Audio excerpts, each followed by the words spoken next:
ہمارے چینل میں خوش آمدید۔ چلیں شروع کرتے ہیں آج کی کہانی۔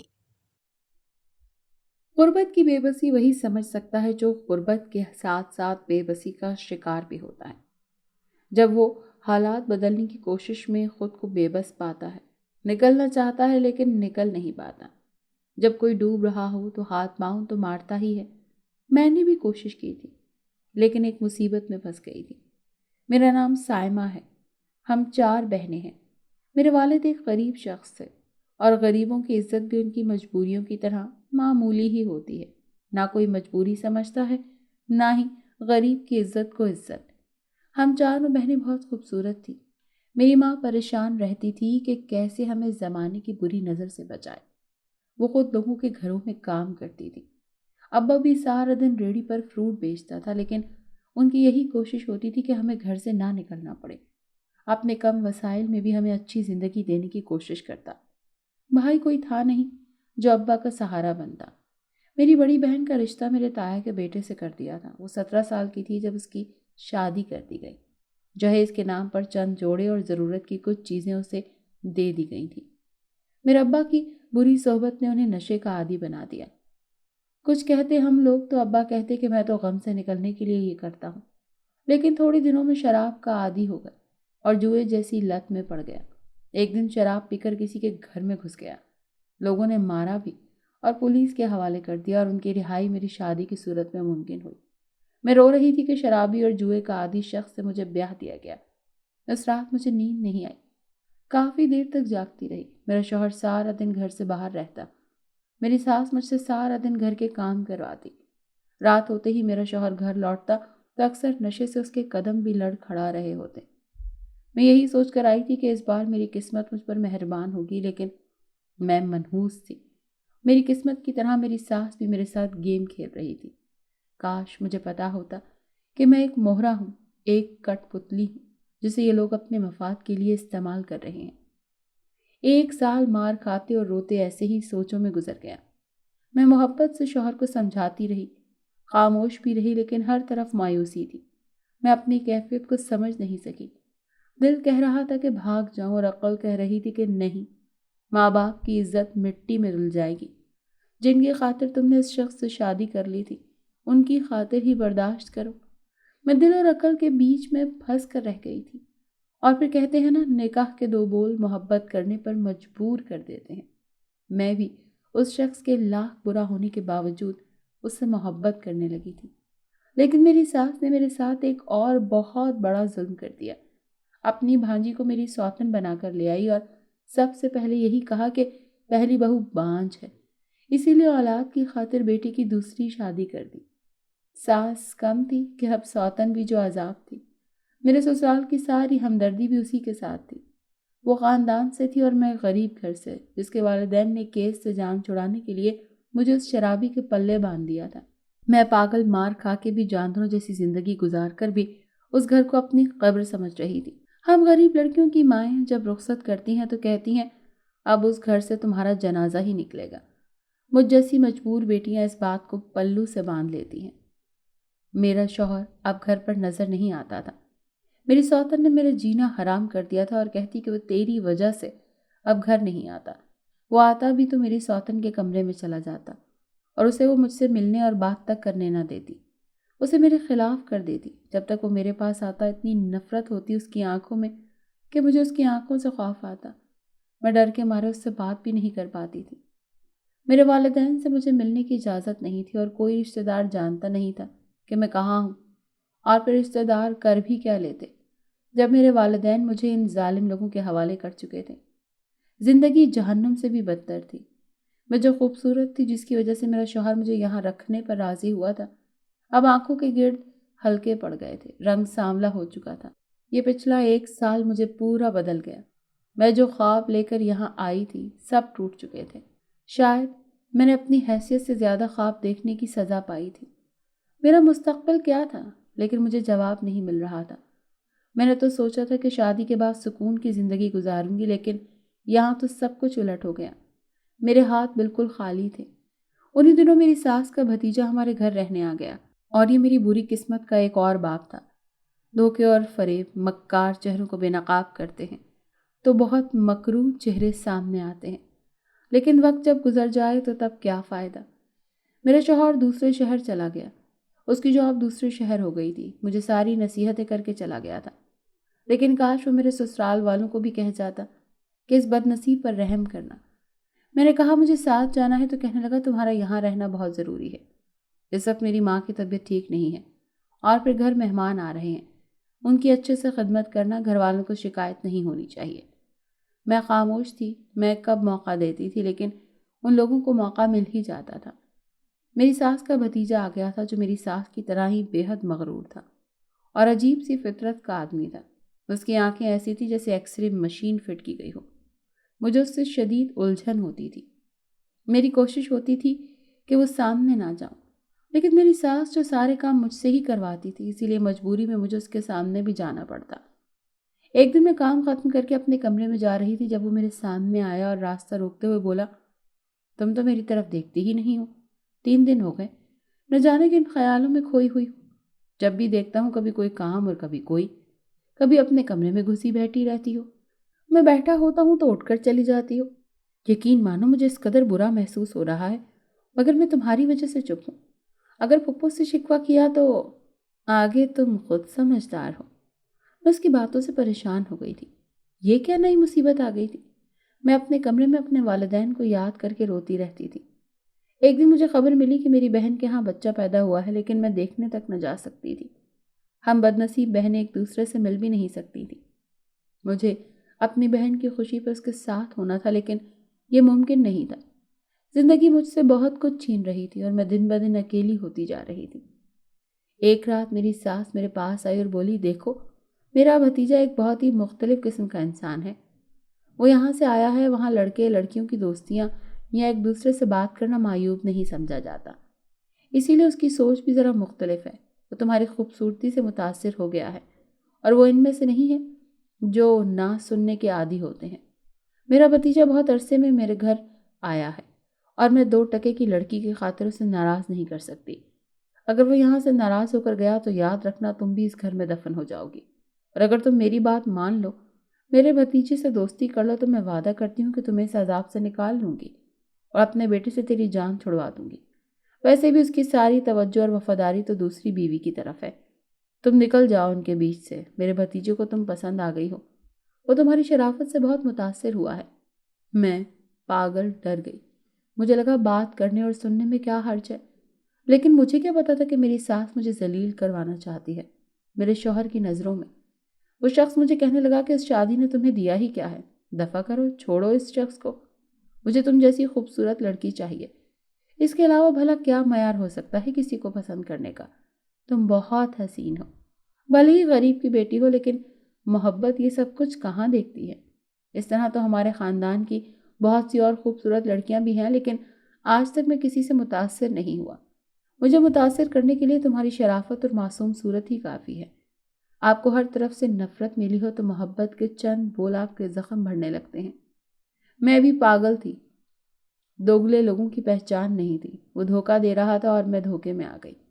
میری ساس کا بھتیجا عدیل مجھے بظاہر اچھا انسان لگنے لگا، جسے میری فکر تھی، مجھے اس مصیبت سے نکالنا چاہتا تھا۔ میں حقیقت سے آنکھیں چرائے ایک سراب کو اپنا سمجھ رہی تھی۔ ایک دن میری ساس نے بتایا کہ عدیل کی بیوی بہت بد زبان عورت ہے، وہ میرے بھتیجے کی بیوی کہلانے کے لائق ہی نہیں۔ میرا بھتیجا نہ چاہتے ہوئے بھی اس کے ساتھ رہنے پر مجبور ہے۔ وہ لڑکی حد سے زیادہ تیز ہے۔ میں چاہتی ہوں تم عدیل کو ایسے سمجھاؤ کہ اس لڑکی کو چھوڑ دے۔ تم ایسا کرو، اس لڑکی کی طلاق کروا دو۔ میں اسے وقت تک یہاں سمجھاتی رہوں گی کہ میری ساس اپنے بھتیجے کی خاطر یہ سب کر رہی ہے۔ میں نے عدیل سے بات کی کہ اگر وہ اپنی بیوی کو طلاق دے دے تو ہم دونوں شادی کر لیں، اور میری عقل پر تو پتھر پڑ گئے تھے۔ اس وقت یہ نہیں سوچا تھا کہ اس شخص سے شادی کیسے ہوگی، میرا شوہر مجھے زندہ چھوڑے گا، لیکن میری آنکھوں پر دھوکے کی خوبصورت پٹی میری ساس نے ہی تو باندھی تھی۔ مجھے اس وقت بہت آسان لگ رہا تھا اس محال اور اپنے ظالم شوہر کی قید سے نکلنا۔ عدیل نے کہا، میں ایسا کیسے کر سکتا ہوں، سب کچھ میری بیوی کا ہے، اسے چھوڑا تو سب کچھ ہاتھ سے جائے گا۔ میں نے کہا، کیوں نہیں کر سکتے ایسا؟ جب تمہیں اس لڑکی میں کوئی دلچسپی ہی نہیں تو اسے نکاح میں رکھنے کا کیا فائدہ؟ اس نے میری طرف دیکھا اور کہا کہ تم پریشان نہ ہو، ہم کوئی نہ کوئی حل نکال لیں گے۔ مگر اب تمہارے شوہر کے سامنے ہمیں بہت محتاط کرنی پڑے گی۔ میں جانتا ہوں اسے تم میں کوئی دلچسپی نہیں ہے، لیکن یہ بھی حقیقت ہے کہ ایسے معاملے میں شوہر غیرت میں آ جاتے ہیں۔ لیکن تم فکر نہ کرو، میں تمہیں یہاں سے نکال لوں گا۔ ہم ایک اچھی زندگی گزاریں گے۔ اور کسے پتا تھا کہ یہ اچھی زندگی گزارنے کے خواب مجھے کتنے مہنگے پڑیں گے۔ میرے سسرال والے مجھے عجیب نظروں سے دیکھتے۔ میرا شوہر جب سے گیا تھا اس نے مجھ سے رابطہ نہیں کیا تھا۔ اپنی ساس سے پوچھا تو کہنے لگی اس سے بھی رابطہ نہیں ہوا۔ میرا دل بہت بے چین رہتا تھا، جیسے پتہ نہیں کیا ہونے والا ہے۔ ایک دن میرا شوہر واپس آ گیا۔ وہ بہت خوشی خوشی سب سے مل رہا تھا۔ عدیل سے بھی بہت اچھے طریقے سے ملا، لیکن اس نے میری طرف دیکھا تک نہیں۔ میں اپنے کمرے میں آ گئی اور دل کو سمجھانے لگی کہ مجھے اس شخص کے ساتھ کون سا رہنا ہے۔ نہیں فکر کرتا تو نہ کرے، مجھے بھی اس کی پرواہ نہیں ہونی چاہیے۔ میری ساس میرے پاس آئی اور بولی کہ تمہیں عدیل نے جو کچھ کہا ہے اس کا ذکر شوہر سے مت کرنا۔ میں نے کہا میں پاگل تھوڑی ہوں۔ میں نے ڈر کے مارے باہر کی طرف دیکھا اور کہا کہ تم کیوں مجھے مروانے لگی ہو؟ لیکن وہ تو اونچا اونچا بولنے لگی۔ تبھی میرا شوہر کمرے میں آ گیا۔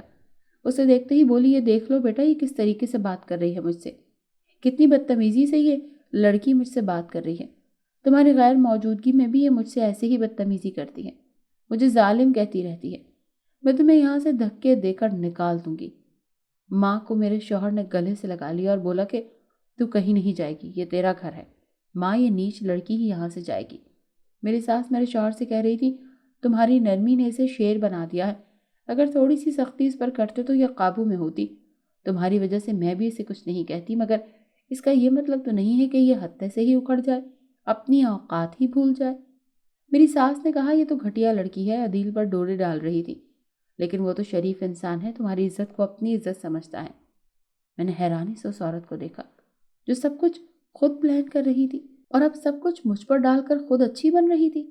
میرا شوہر تو کچھ بول ہی نہیں رہا تھا۔ میرا دل زور زور سے دھڑکنے لگا۔ جیسے عدیل کمرے میں داخل ہوا میں بھاگ کر اس کی طرف گئی اور اس کے پیروں میں پڑ گئی کہ خدا کا واسطہ سچ بتا دو، یہ سب کچھ میں نے تم لوگوں کے کہنے پر کیا تھا۔ تم لوگ چاہتے تھے میں طلاق لے کر تم سے شادی کر لوں۔ میرے شوہر نے غصے سے میز کو لات ماری اور میری طرف بڑھا اور بالوں سے پکڑ کر مجھے گھسیٹتا ہوا اپنے کمرے میں لے گیا۔ اس نے مجھے تھپڑوں سے مارا اور تب تک مجھے مارتا رہا جب تک وہ تھک نہیں گیا۔ میں چیختی رہی، مدد کے لیے پکارتی رہی، لیکن وہاں کون تھا میرا شوہر مجھے کمرے میں بند کر کے نکل گیا۔ میں درد سے کراہتی رہی، لیکن میرا غم گسار کوئی بھی نہیں تھا۔ 2 دن میں اس کمرے میں بند رہی۔ بھوک پیاس نے میرا برا حال کر دیا، میں بیٹھے بیٹھے بے ہوش ہو جاتی۔ ایک دن دروازہ کھلا، میری ساس اندر آئی، مجھے دھکا دے کر زمین پر گرایا اور مارنا شروع کر دیا۔ کہنے لگی تو کیا سمجھتی تھی اس معصوم صورت سے تو میرے بیٹے کو چھین لے گی مجھ سے؟ میں کوئی مزاحمت بھی نہیں کروں گی، میرے جسم میں تو طاقت ہی نہیں تھی اور وہ نفرت میں میرے چہرے کو پیٹ رہی تھی۔ جب عدیل آیا اور بولا پھپھو یہ آپ کیا کر رہی ہیں؟ دفع کریں، جو ہم نے اس کے ساتھ کر دیا ہے اس کے بعد اب یہ خود ہی ڈوب مرے گی اور تمہاری جان چھوڑ دے گی۔ میری ساس کا غصہ کم نہیں ہوا تھا، کہنے لگی میں جو کر رہی ہوں مجھے کرنے دو، اور یہ سب مجھے بہت پہلے کرنا چاہیے تھا، بلکہ مجھے نہیں تمہیں کرنا چاہیے تھا، ورنہ یہ آج اتنی بدتمیز نہ ہوتی۔ اسے اپنی اوقات یاد دلاؤں گی میں۔ لیکن عدیل میری ساس کو وہاں سے لے گیا۔ میں موت کی دعا کرتی تھی کہ کاش میں مر جاؤں۔ میرے جسم پر لگے زخم الگ تھے، لیکن میری روح چھلی ہو چکی تھی۔ اس رات میری آنکھ کسی کے جگانے سے کھلی تھی۔ میں نے درد سے بند ہوتی آنکھوں سے دیکھا میری سوتن تھی جو کہہ رہی تھی تمہارے پاس وقت ہے ابھی، یہاں سے بھاگ جاؤ، اپنی جان بچا لو۔ میں نے کہا تم یہاں سے چلی جاؤ، مجھے تمہاری شکل سے بھی نفرت ہے، تمہاری وجہ سے میرا گھر برباد ہوا ہے۔ میں اسے بد دعائیں دے رہی تھی۔ اس نے کہا آج کی رات ہے تمہارے پاس، یہاں سے نکل جاؤ، نہیں تو کل کا سورج دیکھنے کے بعد کسی کو شکل نہیں دکھا سکو گی۔ میں حیران تھی اور کہا کہ اس سے برا کیا ہوگا؟ آذان سے کچھ دیر پہلے مجھے اس منحوس آدمی کی باتیں یاد آئیں۔ میں نے وہاں سے بھاگ جانا ہی مناسب سمجھا۔ میں کس طرح وہاں سے نکلی تھی یہ میں نہیں جانتی، راستے میں کتنی بار گری، لیکن زخموں کی پرواہ کیے بغیر مجھے یہ سفر کرنا تھا۔ کوئی مجھے اپنے دروازے پر بیٹھنے نہیں دے رہا تھا۔ میری حالت ایسی تھی جیسے پاگل ہوتے ہیں۔ میں بڑی مشکل سے بس اڈے پر پہنچی، بھیک مانگی اور نہ جانے کس شہر کی بس تھی جس میں سوار ہو گئی، کہاں اتری کچھ پتہ نہیں۔ کچھ دن بھیک مانگتی رہی۔ ذہنی حالت ایسی تھی کہ کچھ سمجھ نہیں آ رہا تھا کہ کیا کروں۔ ایک دن کچھ خواجہ سرا میرے پاس سے گزرے، میں ان کے پیچھے بھیک مانگنے لگی۔ ان لوگوں نے مجھے دیکھا تو کہنے لگے تو لڑکی ہے یا ہمارے جیسی ہے؟ میں نے جھوٹ بول دیا میں خواجہ سرا ہوں، اور وہ لوگ مجھے ساتھ لے گئے، مجھے کپڑے پہننے کو دیے، دوائی لے کے دی، کھانا کھلایا۔ وہ لوگ بہت اچھے تھے، میرا بہت خیال رکھتے تھے۔ اب میں بھی اچھا ناچنے لگی تھی اور ان لوگوں کے ساتھ خواجہ سرا بن کے ہی مختلف شادیوں اور پروگرامز میں جانے لگی۔ کچھ دن میں ہی میرا نام مشہور ہو چکا تھا۔ میں اب جب واپس آتی تو اتنا تھک جاتی تھی کہ ہوش ہی نہ رہتی کہ کہاں ہوں۔ ایک رات میں ایک شادی سے واپس آئی تو میرے ساتھی خواجہ سرا نے کہا کہ ایک جگہ محفل موسیقی ہے، تمہیں ضرور جانا چاہیے۔ میں انہیں نہ نہیں کر سکی اور وہاں چلی گئی۔ ناچتے ناچتے میں بے بس ہو گئی۔ نوکرانی مجھے کمرے میں لے گئی۔ جب آنکھ کھلی تو میرے پیروں تلے سے زمین نکل گئی۔ سامنے ان لوگوں کا گرو تھا جس نے مجھے پہلے نہیں دیکھا تھا۔ اس نے کہا یہ خواجہ سرا نہیں ہے، اور خواجہ سرا بن کر یہ ہمیں دھوکہ دیتی رہی اور جھوٹ بول کر ساتھ رہی۔ اس نے ہمارا مذاق بنایا ہے، اسے خواجہ سرا بنا دیا جائے، اس کی یہی سزا ہے۔ خواجہ سرا اور گرو بھی وہیں تھے۔ اس گروپ کے کہنے پر کچھ خواجہ سرا میری طرف بڑھے۔ میں رو رہی تھی کہ اب پتہ نہیں یہ لوگ میرے ساتھ کیا کریں گے۔ میں پیچھے ہٹ رہی تھی، وہ لوگ میری طرف بڑھ رہے تھے۔ جب میں پیچھے کسی سے ٹکرا گئی، پیچھے پلٹ کر دیکھا تو عدیل تھا۔ مجھے وہ منحوس رات یاد آ گئی جب میں وہاں سے بھاگی تھی اور قسمت پھر سے اس شخص کو میرے سامنے لے آئی تھی۔ میں نے نفرت سے اس شخص کو دیکھا۔ گرو نے کہا دوسرا آپشن یہ ہے کہ تو اس کے ساتھ چلی جا۔ کل اس نے تجھے کسی شادی پر ناچتے دیکھا تھا تو مجھے بتایا کہ تو اس کی رشتہ دار ہے۔ تجھے اسی صورت میں چھوڑ سکتا ہوں کہ اس کے ساتھ چلی جا۔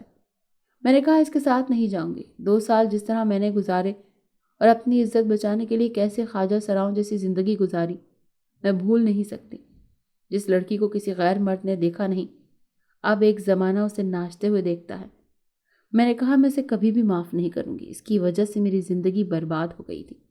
میرے شوہر نے مجھے بدچلن کہا۔ عدیل کہنے لگا میں تمہیں عزت دلاؤں گا، خواجہ سرا بن کے معاشرے میں اچھا مقام حاصل نہیں کر سکتی۔ اس شخص کو آخری موقع دو، یہ اپنی غلطی سدھارنا چاہتا ہے۔ میں ایک بار پھر سے وہیں تھی، یہاں سے چلے تھے۔ عدیل مجھے میرے سسرال چھوڑ گیا اور میرے شوہر سے کہا کہ سارا قصور اس کا تھا۔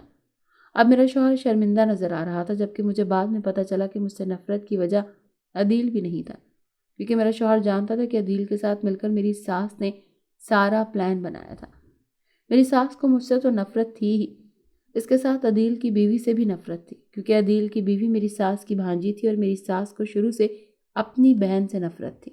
میرے شوہر کو خاموش دیکھ کر میری ساس نے کہا تم اسے معاف کیسے کر سکتے ہو؟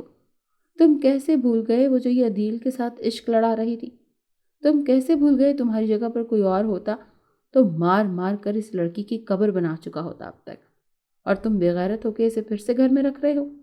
میرے شوہر نے کہا میں تھک چکا ہوں اور میرا ضمیر اب اس عورت پر ہاتھ اٹھانے کے حق میں بالکل بھی نہیں ہے۔ میں اسے یہاں مارنے کے لیے نہیں لایا تھا، اور اب تو صاف نظر آ رہا ہے کہ کس کی سازش تھی۔ تو بتائیں اب سزا کسے دوں؟ میرا صرف یہی مقصد ہے کہ سب ٹھیک کر لوں تاکہ میں اپنی غلطیوں کو سدھار سکوں، اس کے والدین تک اسے پہنچا سکوں۔ اس نے بہت سزا پائی ہے اس جرم کی جو اس نے کیا بھی نہیں۔ میں ابھی تک اپنے شوہر کے سینے میں سر چھپائے رو رہی تھی۔ میری ساس نے آگے بڑھ کر میرا ہاتھ کھینچا اور مجھے میرے شوہر سے الگ کیا۔ اس نے میرے بال کھینچے، مجھے مارنا شروع کر دیا۔ میرا شوہر آگے بڑھا اور بولا اماں مجھے آپ سے ایسی امید نہیں تھی۔ میرے شوہر نے میری سوتن کو آواز دی اور کہا اسے اندر لے کر جاؤ۔ میری ساس کی آواز کمرے تک آ رہی تھی، وہ کہہ رہی تھی نکلے نا اس نیچ کی اولاد، تمہارے باپ نے مجھے چھوڑ کر ایک دوسری لڑکی سے شادی کر لی تھی اور مجھے دھوکہ دیا۔ جب وہ تمہیں جنم دیتے ہی مر گئی تو تمہیں میری گود میں دے کر بولا اب تم اس کی ماں ہو۔ اس عورت کے بچے سے میں کیسے محبت کرتی؟ مجھے نفرت تھی تم سے اور تمہارے باپ سے، تمہاری ماں سے، لیکن میں بدلہ لینا چاہتی تھی۔ میں کیسے بھول جاتی کہ میں تمہارے باپ کی خاندانی منگیتر تھی، وہ بھی بچپن کی، جسے تمہاری ماں نے اپنی محبت کے جال میں پھنسا دیا، وہ بھی دولت کی خاطر۔ اس کے عشق میں عمدہ ہو کر تمہارا باپ مجھ سے شادی سے انکار کر کے گاؤں چھوڑ کر چلا گیا تمہاری ماں کے پاس۔ پھر ایک دن وہ تمہیں لے کر واپس آ گیا۔ پھر تمہارے باپ نے مجھ سے شادی کی اور تمہیں میری گود میں ڈال دیا۔ میں نے نفرت کے باوجود تمہیں اپنایا کیونکہ تمہارا باپ تم سے بہت پیار کرتا تھا۔ میں مجبور تھی، تمہیں دور کرتی تو تمہارا باپ میرا نہ رہتا، اسی لیے میں نے صبر کیا کہ جب تم بڑے ہو تو تمہیں کہا میری بھانجی سے شادی کرو۔ میں جانتی تھی وہ بانجھ ہے، میں چاہتی تھی تمہاری نسل آگے نہ بڑھے، اس منحوس عورت کی نسل آگے نہ بڑھے جس کی وجہ سے میں تمہارے باپ نے مجھے چھوڑا۔ اسی لیے تمہیں کہا کہ اگر تم میرے اتنے ہی فرما بردار ہو تو میری بھانجی سے شادی کر لو، اور اگر چاہو تو دوسری بھی کر لینا، کیونکہ میں جانتی تھی کہ تم اس منحوس سے محبت کرتے ہو۔ میں حیران تھی، میرا شوہر مجھ سے محبت کرتا تھا، وہ بھی مجھ سے شادی سے پہلے، اور یہ بات مجھے پتہ نہیں تھی۔ میری ساس کہہ رہی تھی کیا یہ سچ تھا؟ لیکن تم شراب پینے لگے، اس لڑکی کو بھولنے کے جتن کرنے کے چکر میں شراب کے عادی ہو گئے۔ لیکن مجھے اس سے بھی دلچسپی نہیں تھی، میری بلا سے تم جو بھی کرتے۔ لیکن میری بھانجی یہی کہتی کہ میں نے اس کے ساتھ زیادتی کی ہے، اسی لیے تمہیں اس کے خلاف کرتی رہی تاکہ میری بھانجی اس گھر میں آ جائے۔ لیکن وہ منحوس ماری بھی تیری وجہ سے اسے کچھ نہ کہتی، جبکہ مجھے اس سے نفرت تھی کیونکہ وہ اس سے محبت کرتا تھا، اور میں تجھ سے تیری پسند کی ہر چیز دور کر کے اپنا بدلہ لینا چاہتی تھی۔ میرے شوہر کا چہرہ ایسے تھا جیسے بدن میں لہو باقی نہ رہا ہو۔ جس ماں کی وہ ساری عمر اپنی ماں سمجھتا رہا، اس کا خیال کرتا رہا، وہ سوتیلی تو تھی، اس کے ساتھ وہ اپنے دل میں اتنی نفرت رکھتی تھی۔ اس سچ نے میرے شوہر کو بہت توڑ دیا تھا۔ میری ساس کہہ رہی تھی تم اسے یہاں ہمارے ساتھ چھوڑ کر گئے تھے۔ میں تمہیں یہی کہتی تھی کہ مجھے عدیل پر بالکل بھی بھروسہ نہیں ہے۔ تم مانو یا نہ مانو، لیکن عدیل کو تمہاری بیوی میں غیر معمولی دلچسپی ہے۔ میں اور میری بھانجی تمہیں اس کے خلاف کرتے رہے اور کہتے رہے، یہی عشق ہوتا ہے جو سر چڑھ کر بولتا ہے اور کسی کی پرواہ نہیں کرتا۔ میں نے عدیل کو اس کی طرف داری کرتے دیکھا ہے اور تمہیں ویڈیو بنا کر بھیجی۔ اب تم سائمہ پر اندھا اعتماد نہیں کر سکتے تھے، تمہیں شک ہونے لگا تھا۔ پھر ہم لوگوں نے محلے کے ایک لڑکے کے نمبر سے تمہیں فون کیے، جس میں تمہیں کہا کہ اس نے تمہاری بیوی کو کسی اور لڑکے کے ساتھ گھومتے پھرتے دیکھا ہے۔ اب تم مجبور ہو گئے تھے کہ اسے چھوڑ دو۔ اس سے پہلے ہی ہم لوگ اس کو ایسی دوائی دیتے رہے کہ یہ ماں نہ بن سکیں، اور یہی ہوا تھا۔ تم واپس آئے اور کچھ بھی سنے بغیر اسے مارنے لگے، اسے کمرے میں بند کیا۔ لیکن حیرت یہ تھی کہ ہم لوگ جو سوچ رہے تھے کہ تم اسے طلاق دے کر گھر سے نکال دو گے، یہ نہیں ہوا۔ اس سے پہلے ہی یہ رات کو یہاں سے بھاگ گئی۔ ہم نے تمہیں کہا عدیل کے ساتھ بھاگی ہے، جبکہ عدیل تو واپس اپنے گھر چلا گیا۔ لیکن اب اس منحوس کو نیک بننے کا شوق چڑھ گیا، اور اس منحوس کو کہیں دیکھ لیا اور اسے پھر سے میرے سر پر تھوپ کر خود نیک بن گیا۔ وہ سب عدیل کو کوس رہی تھی۔ میری ساس پاگلوں کی طرح رو رہی تھی، اور میرا شوہر حیران کھڑا اپنی اسی ماں کی نفرت کی انتہا دیکھ رہا تھا، جسے اس نے محبت سمجھا تھا، ہمیشہ اپنی ماں کی فرما برداری کی تھی۔ وہی ماں اسے آج کس روپ میں ملی تھی؟ وہ تو ماں تھی ہی نہیں، وہ تو اس کی خوشیوں کی دشمن تھی۔ میرے شوہر نے کہا غلطی کا احساس ہو جائے تو انسان خوش قسمت ہوتا ہے کہ اس کا اللہ اسے واپس نیکی کی طرف لانا چاہتا ہے۔ عدیل کو احساس ہو گیا کیونکہ اس سے اللہ ناراض نہیں ہوا تھا۔ میرا شوہر بالکل خاموش ہو گیا تھا، اپنے کمرے تک محدود ہو کر رہ گیا تھا۔ شاید اب اسے سمجھ آ گئی تھی کہ بھروسہ ٹوٹنے کا دکھ کیسا ہوتا ہے۔ میں نے اس سے کہا کہ مجھے اپنے گھر واپس جانا ہے۔ اس نے کوئی بات کیے بغیر ہی مجھے ساتھ لیا اور میرے والدین کے پاس چھوڑ دیا اور دروازے سے پلٹ گیا۔ 5 سال بعد اپنے گھر والوں سے مل کر میری کیفیت ایسی تھی کہ میرے پاؤں گھر کی دہلیز سے لپٹ چکے تھے۔ میں نے روتی آنکھوں سے اپنے والدین کو دیکھا جو بے یقینی سے مجھے دیکھ رہے تھے۔ میں نے اور میرے والدین نے ان گناہوں کی سزا پائی تھی جو ہمارے تھے ہی نہیں۔ دوسروں کی سازشوں کی وجہ سے ہم لوگوں نے جدائی سہی تھی۔ اپنے والدین سے مل کر مجھے ایسے لگا جیسے پھر سے جی اٹھی ہوں۔ بہت سالوں بعد اتنے سکون کی نیند آئی تھی۔ مجھے یہاں آئے 6 ماہ ہو گئے تھے۔ میرے شوہر نے مجھ سے رابطہ نہیں کیا تھا اور میں بھی یہی چاہتی تھی۔ مجھے بھی ان لوگوں میں واپس نہیں جانا تھا۔ کیسی محبت تھی!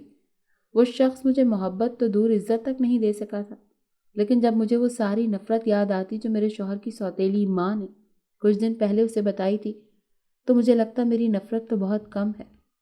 ایک دن دروازے پر دستک ہوئی۔ میں نے دروازہ کھولا تو سامنے عدیل کو دیکھ کر حیران رہ گئی۔ یہ لوگ آسیب جیسے تھے، کیوں میرا پیچھا کر رہے تھے؟ میں نے کہا چلے جاؤ یہاں سے، لیکن ابا نے کہا کہ بات تو سن لو کہ کیا کہنے آیا ہے۔ وہ مسلسل رو رہا تھا اور کہنے لگا کہ تمہارے ساتھ برا کیا تو ہم لوگوں نے اس کی سزا بھی پا لی ہے۔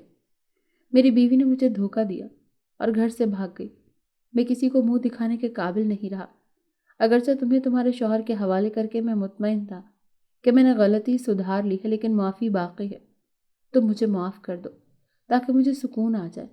میں نے کہا میں نے تم لوگوں کے ساتھ کچھ برا نہیں کیا۔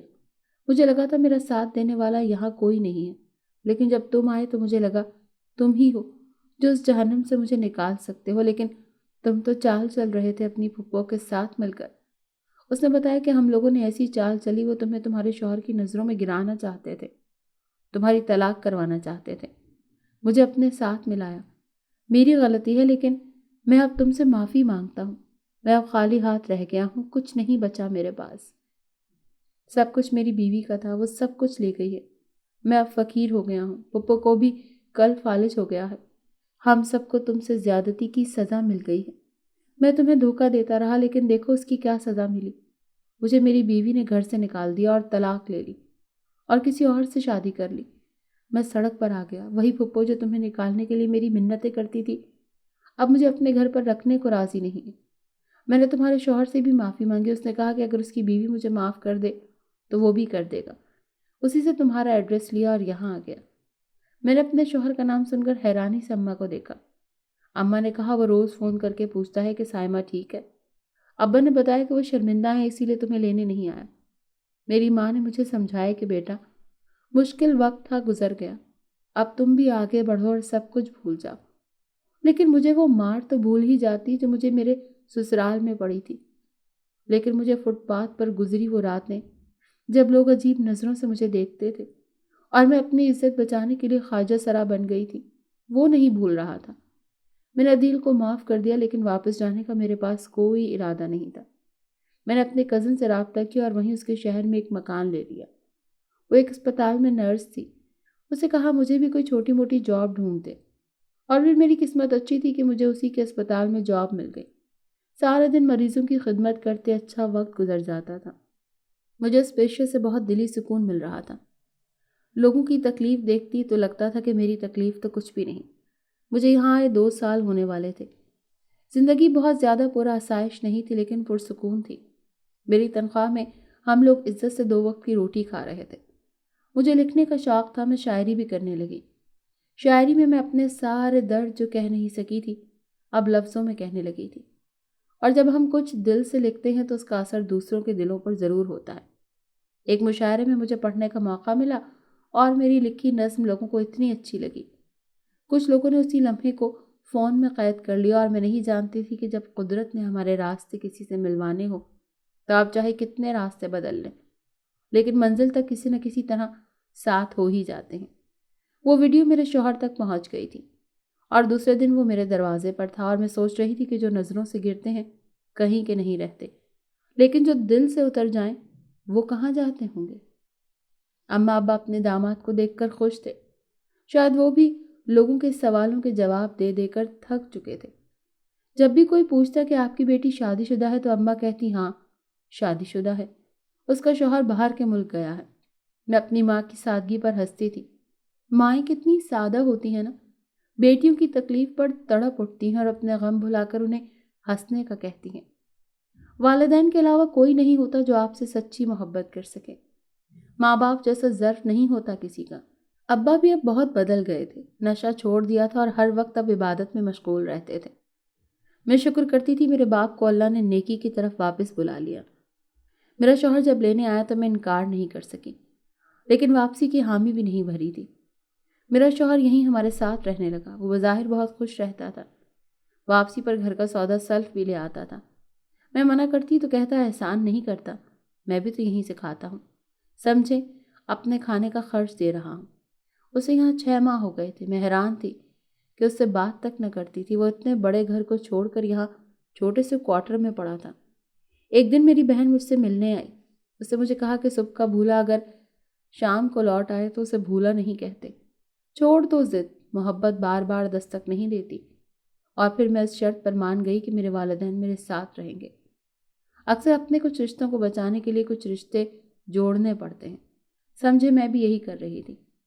میرے شوہر نے اپنی سوتیلی ماں کو معاف نہیں کیا تھا اور الگ گھر میں ہم لوگ رہ رہے تھے۔ میرا ایک بیٹا ہے جو اپنے نانا نانی کی جان ہے۔ وہ لوگ ہمیں خوش دیکھ کر بہت خوش ہیں، اور میں ان لوگوں کی خوشی میں خوش ہوں۔ میری سوتن بظاہر ایک اچھی عورت ہے۔